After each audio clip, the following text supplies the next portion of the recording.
durant les années 2000, beaucoup de chercheurs et des gens qui travaillent dans la défense des droits ici au Canada ont commencé à parler d'un statut d'immigration précaire. Alors, si on dit statut précaire d'immigration, ce qu'on veut dire, c'est que leur statut, premièrement, est dépendant sur une autre personne. Ça veut dire que leur droit de rester au Canada dépend de la décision de quelqu'un d'autre. On a vu plusieurs exemples de comment le statut précaire pouvait rendre une situation difficile vraiment impossible. Par exemple, quelqu'un qui est ici avec statut précaire fait face à la discrimination par les propriétaires. Premièrement, souvent, ils veulent faire une vérification de crédit. Et si la personne n'est pas ici longtemps, ou même s'ils ont un numéro d'assurance sociale qui commence avec 9, tout de suite, ça dit au propriétaire que la personne a un statut précaire et soit il le voit comme instable, alors il refuse de louer, ou bien on a entendu des histoires de propriétaires qui cherchaient ce genre de personnes. Ils prenaient avantage de la personne, même au point de demander des faveurs sexuelles, avec la menace d'appeler l'immigration si la personne acceptait pas.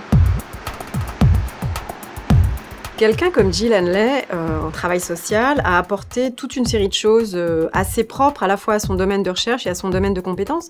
Elle a un accès particulier au milieu associatif qui s'intéresse à l'encadrement des primo-migrants et notamment des personnes qui sont en situation d'être entre deux statuts, par exemple.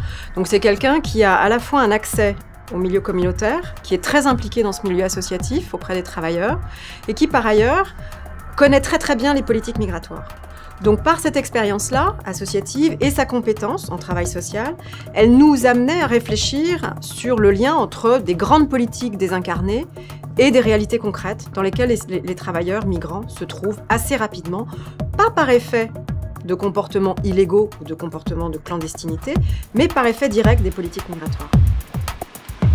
Si on parle de traite humaine, ça c'est une situation où les migrants arrivent au Canada ou n'importe quel autre pays et ils sont exploités pour leur travail ou c'est l'exploitation sexuelle et il y a d'autres gens qui profitent de cette exploitation. Il y a la coercion pour les garder dans la situation d'exploitation.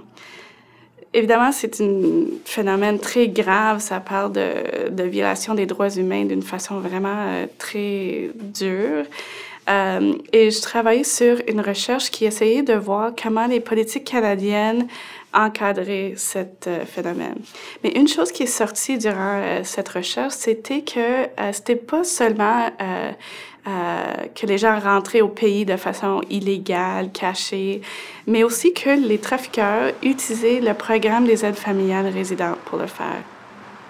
Et ce que je trouvais dans ces histoires, c'était que leur situation était vraiment dure et plus difficile même que des gens qui viennent comme immigrants, parce qu'il y avait toutes sortes de conditions dans leur visa. Alors, ils viennent sur une base temporaire, ils doivent travailler à l'intérieur d'une maison privée, ils sont séparés de leur famille pendant des années, souvent, et après au moins 2 ans de ça, ils ont la possibilité de demander la résidence permanente.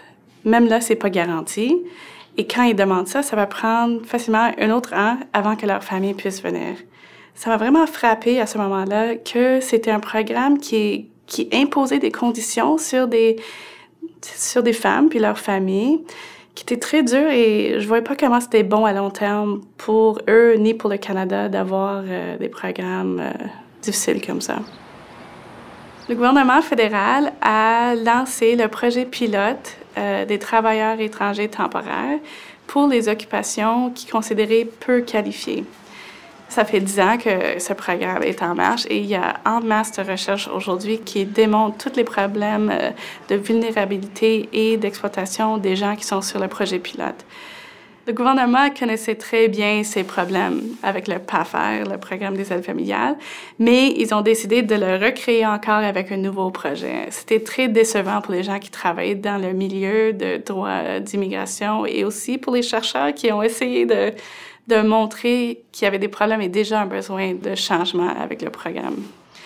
Ça fait demander un peu Qu'est-ce qu'on fait avec toutes ces recherches? On essaie de faire la défense des droits, on participe à des commissions parlementaires. Je pense pas qu'on peut dire que les instances gouvernementales sont pas conscientes de ces problèmes, mais ça continue.